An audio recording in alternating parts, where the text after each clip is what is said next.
Jesus and his disciples are on their way into Jerusalem. As you will remember, Jesus is the only person in these stories with eyeballs. And Jesus pauses for a minute and he says, "Hey guys, I have something really important to tell you. We are about to go into Jerusalem, and this is what is going to happen. I am going to be betrayed by somebody who we will just leave nameless for now. And I'm going to be handed over, and I'm going to be flogged, and I am going to be crucified by the Gentiles. But don't worry too much, like it's going to be really horrible and you're going to be really sad and afraid, but 3 days later, I am going to rise from the dead." And a little while later, a woman comes up to Jesus. This is the mother of James and John, two of Jesus' disciples, and she has her boys there with her. And she says, "Jesus, I have something I would like to ask you. I know that at the end of time, you are going to be crowned the King of all and ruler of all. You're going to be on your throne, and there's going to be somebody on your left and somebody on your right.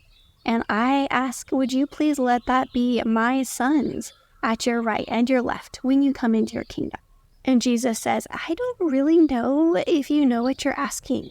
I have a lot of suffering that I have to suffer in this world. It's like a cup of suffering like this.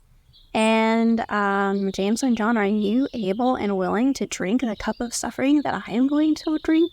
And they say, "Yes, Jesus, we are definitely willing and able to drink that cup." And Jesus says, yeah, you are going to drink the cup. But, you know, those two positions at my right and left hand in my kingdom, those are not positions that I get to choose whoever I want to fill those positions. My Father in heaven has prepared those positions from before the beginning of time for the people that belong in those positions. So it is not up to me to decide. And that is the end of the conversation. Kind of. Because at that point, then the other disciples hear about this, and they are pretty upset with James and John, and they're saying to themselves and to each other, "James and John, why would you do such a thing? Like, who do you think you are that you get to be at Jesus' right and left hand in his kingdom?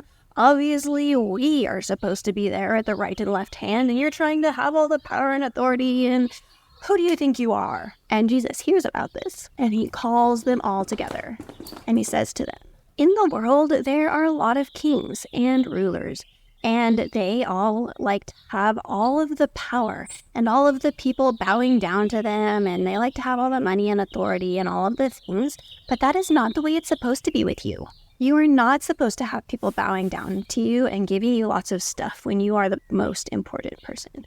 Because you see, I came, as I told you just a little while ago, as a servant, and to give my life as a ransom for many. I am not asking for things, I am here to give. And that is what you guys are supposed to be. You are supposed to be servants, giving and serving all of those around you. And the truth is, if you want to be the greatest in the kingdom of heaven, what you really need to do is be the least and the servant of all. And that is how you become the greatest of all time. I'm not sure who is going to be at Jesus' right and left hand, but I'm sure it's going to be somebody who is a great servant to all of the people around them. And I would love to hear what you are learning, so please post in the comments below, and I will see you in the next video.